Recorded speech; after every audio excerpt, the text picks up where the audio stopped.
వేసవి కాలంలో ఎక్కువగా దొరికే మామిడితో ఎన్ని రకాల రెసిపీస్ చేసినా చాలా అద్భుతంగా ఉంటాయి కదా. మరి సింపుల్గా టేస్టీగా చేసే ఈ మామిడికాయ మునక్కాయ పప్పును ఓసారి ఇలా ట్రై చేయండి.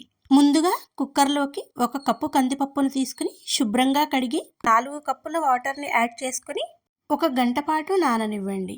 ఇప్పుడు 2 మీడియం సైజు టమాటో ముక్కలు, పులుపుకు తగ్గట్టు మామిడి ముక్కలు, రుచికి సరిపడా కారము, పసుపు వేసి మీడియం ఫ్లేమ్లో 3 విజిల్స్ వచ్చే వరకు ఉడికించి ప్రెషర్ పోయాక రుచికి సరిపడా సాల్ట్ని వేసి ఇలా మెదిపి పక్కన పెట్టండి. ఇప్పుడు తాలింపు కోసం ప్యాన్ హీట్ అయ్యాక 2 టేబుల్ స్పూన్ల ఆయిల్ వేసి ములక్కాడ ముక్కలు వేసి అవి సాఫ్ట్గా అయ్యాక వేరొక ప్లేట్లోకి తీసుకొని అదే ఆయిల్లో పోపు దినుసులు, ఉల్లి, వెల్లుల్లి, ఎండుమిర్చి, కరివేపాకు వేసి ఫ్రై అయ్యాక ములక్కాడలు, మెదిపిన పప్పు వేసి తాలింపు అంతా పట్టేలా కలిపి లో ఫ్లేమ్లో 10 నిమిషాలు ఉడికించి స్టవ్ ఆఫ్ చేయండి.